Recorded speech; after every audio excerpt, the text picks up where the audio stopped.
Good afternoon and thank you for joining us on Panorama from NTA Kaduna Network Center.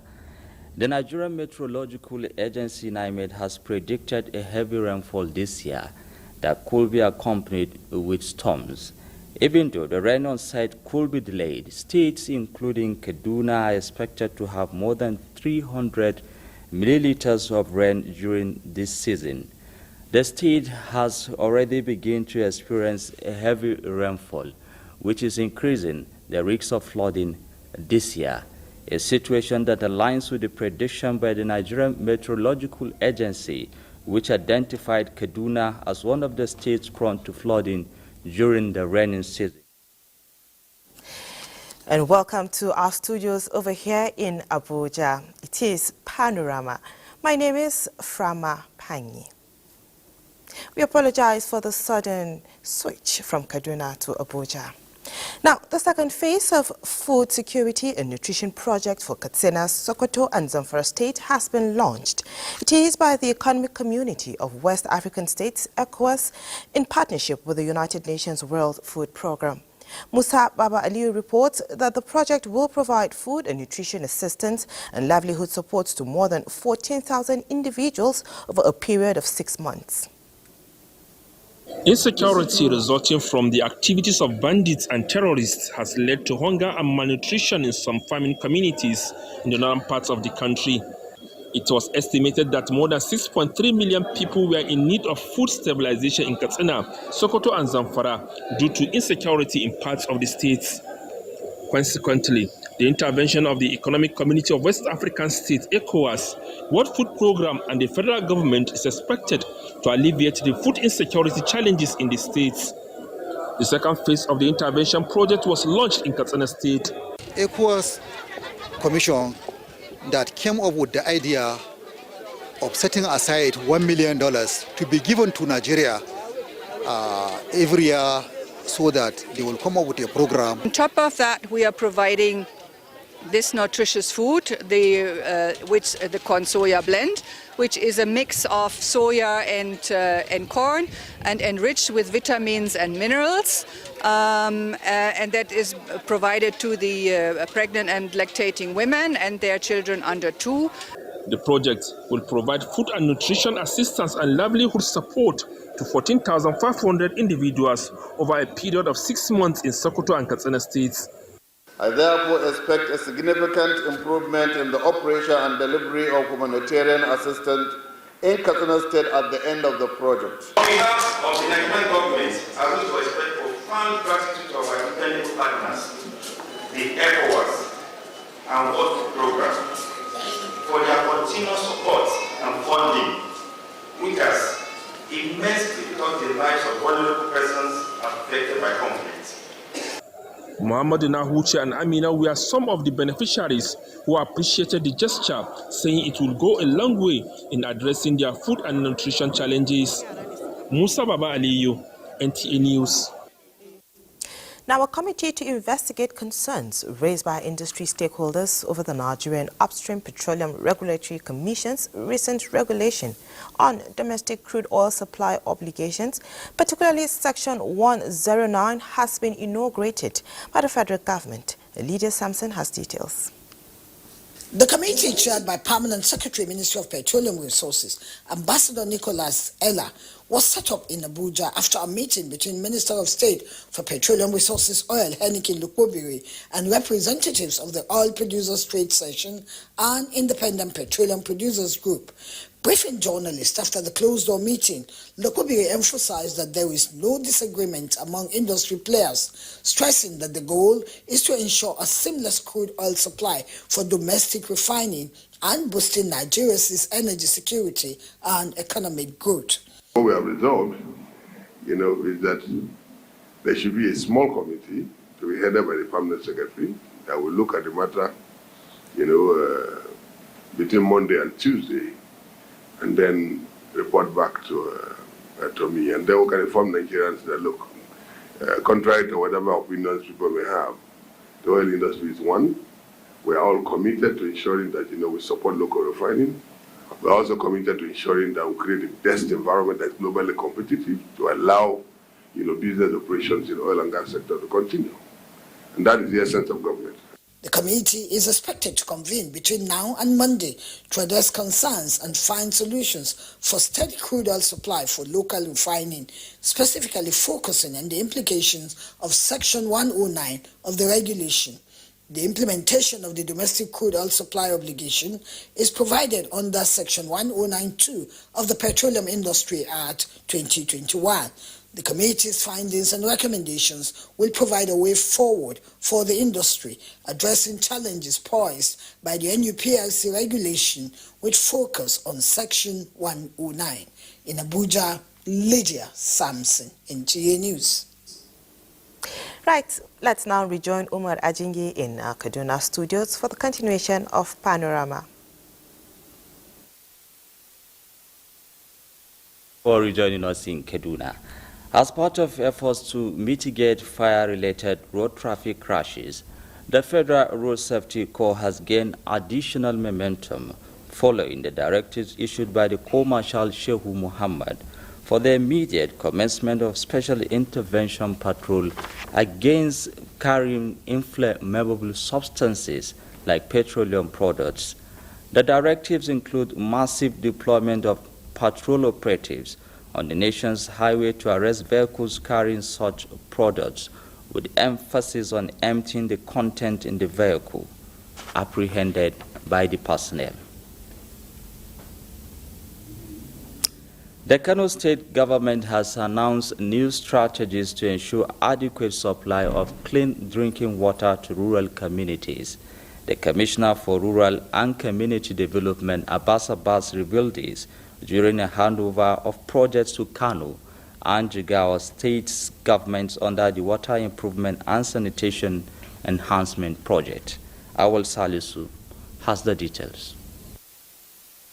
The Water Improvement and Sanitation Enhancement Project has provided clean drinking water to more than 100 communities in Kano and Jigawa states. Communities in Gezawa and Karai local government areas are the major beneficiaries of this project in Kano State. Commissioner for Rural and Community Development, Abbas says government is conducting train-the-trainer sessions for residents in these communities, equipping them with necessary skills to improve sanitation and water management. Some people are used to that open defecation. So if you didn't train them, you reorient them, tell them the implications, tell them even the hazard, attached to the defecation openly. So when we do that, we believe that that issue will be improved and the required result, God's willing, will be achieved.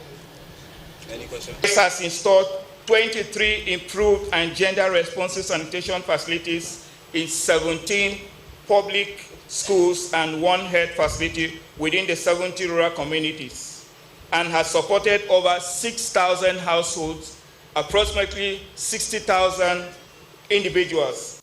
These strategies the Commissioner maintained are geared towards reducing open defecation across the 44 local government areas of Kano State.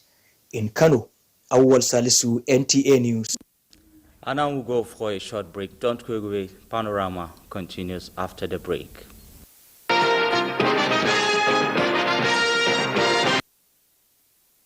The state government will continue to collaborate with development partners to enhance immunization services and improve the well-being and survival rates of children across the state. The State Deputy Governor, Hadiza Balarebe, disclosed this during a review meeting to assess the progress of the ongoing partnership with the Bill and Melinda Gates Foundation. A report. It's a group of medical practitioners along with development partners including the Bill and Melinda Gates Foundation in this hall to review the progress of their partnership with the Kaduna State government. The collaboration focuses on improving health outcomes through immunization, the provision of essential drugs and other critical services. The review will help to assess whether the program are meeting their targets and where improvement needs to be done. The Deputy Governor and the Emir of Zazzau highlighted additional areas for collaboration to further enhance the health status of the state's residents. The state is on a very good pedestal when it comes to the issue of healthcare, because we have very key people in this area, and we have seen the benefits of the relationship. So we hope and pray that these strategic partners will continue to support the state. The state government, under the leadership of His Excellency Senator Obasani, is committed to improving access to quality health care for our citizens, particularly our children. Moving forward, the stakeholders says this meeting will be held regularly to assess the progress and identify areas needing attention for continuous improvement in Kaduna. As the rainy season gets to its peak, concerns are heightened, going by the 2024 NIMET predictions that Kaduna State is among states with high risks of flooding this year. Haruna Muhammad visited some flood-prone areas and reported that some residents have already relocated for the fear of any eventuality. It is that time of the year when the river becomes saturated and likely to overflow its boundaries as a result of heavy and constant rain. A visit to River Kaduna shows the water level is gradually rising. Nasiru Abubakar makes his living from the river. He says even the fishes are hard to come by due to the level of the water. The fish is hard to come by these days, but we only thank God. Year in, year out, parts of Kigo Road near Extension gets flooded. At the time of this report, some residents of the area have vacated to safe environment while others are yet to move out. For us, we know what we are going through. We are still expecting it. If it comes, fine. If it did not come, fine. All we know is we have limited time to live here. It's the first time if it's just come before, it reached 1 month. Kaduna State government and critical stakeholders have continued to sensitize the public on dangers of building on waterways as well as silting drainages to allow free flow of water and to avert possible flooding. Haruna Mohammed, NTA News. And that is what we're going to discuss today on Panorama, the prediction of NIMET that Kaduna State is among the states in this country that might likely experience flooding this year. And with me in the studio here is the Director of Disaster Risk Reduction of SEMA Kaduna State, Hussaini Abdullahi. Sir, you are welcome to our studio. Welcome. From the report, you have seen the water has already risen to its level, and most likely, as NIMET has predicted, Kaduna might experience flooding. I know there has been campaigns and awareness going on in the state on both social media and the conventional media. What have you people been doing so far since this prediction? Well, since the prediction sometime in February by NIMET, following the release of the flood outlook by NISA, our Executive Secretary, Dr. Usman Hayatu Mazadu, directed us to swing into action to see how we can disseminate this information. We developed a work plan that will include all our stakeholders, whereby we have been organizing weekly meetings with the critical stakeholders, and we have been visiting the flood-prone areas. Of course, Kaduna was part of the state that were predicted to experience floods. Here in Kaduna, sometimes we know, even if there is prediction or not by NIMET or NISA, Kaduna State, considering our geographical location, we used to experience flooding annually in some part of the state, considering especially those local government areas that are located within the River Kaduna.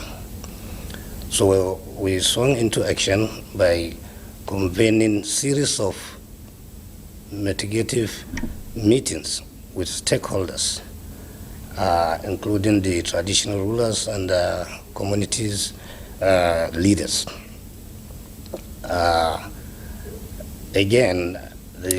Director, we have done a series of reports on this issue of flooding, and like you acknowledged, this is not the first time Kaduna State is experiencing flooding. What we have observed is these bad attitudes of the citizens, habit of blocking drainages, and sometimes people building on waterways. What have you people been doing in collaboration with other agencies like Kasubda and Kajis in the state to prevent all of these things? Yeah, as you are aware, there is an existing standing committee on flood assessment in Kaduna State way back since 2020. This committee is still functional. It was charged with responsibilities of identifying the causes and providing immediate, short-time, long-time solutions to the menace of the flood. So the executive secretary have been up and doing in ensuring that the committee is always in touch with the realities. Again, as you all know, disaster usually happen and is local in nature. So the State Emergency Management Agency. How local is a flood? Well, I think all it's disasters, not only flood. a natural disaster. All disasters are locals because it's happened in a particular locality. Okay, that is it happens in a political locality. So considering but it's a natural occurrence. Well, to some extent, it's a natural occurrence, but about 90% of what we experience in this part of the world mostly is human-induced. Yeah, because of attitude of people like what I said, the blocking of the drainages. That's why if you observe, all along what we used to have is just a flash flood. It's not a serious flood that results into a disaster that can beyond our capacity. Usually it's flash. But we've seen flooding in Kaduna, displacing people, destroying properties, even in some cases where some people were sustaining injuries, particularly in places like Kigo Road, in Tudunwada, Pashama. Sometimes you see the flood even reaching to the extent of breaking some of these grips. Yeah, with the establishment of the standing committee, we were able to minimize and mitigate the effect of the flood, because now the agency has established coordinators in the 3 senatorial zone, equipping them with manpower and equipment to work. So we are going 24/7. They are working and sensitizing people. If you observe what we are experiencing now, some local government have already been experiencing the flood. Places like Kechia, Zaria, Sabungari, recently we are having. In fact, as I'm talking to you now, some of our staff are still in Zaria trying to see how we can mitigate. Well, Director, because of time, let me ask you this last question. Flooding is a natural disaster. Sometimes you cannot prevent it. But what are some of the measures SEMA has put in place for resettlement for these people that might likely be affected to feel some sigh of relief? What are some of these measures? Do you have safe camps? Yeah, part of our preparedness, and there is we have already identified safe grounds for the nearer to the flood-prone areas, which of course all the communities have been sensitized and informed about the locations. The agency is seriously in contact with the locals, and already all the flood-prone areas have been visited and sensitized. Safe areas have been allocated. I think, Director, because of time, we need to stop here, and thank you very much for coming. We've been talking to Director of Disaster and Risk Reduction of SEMA on this issue of flooding in Kaduna State. I will now take the next story, which is sport update that mixed reactions trails Govina's appointment after Brano Labadio's botched contract with NFF. The story.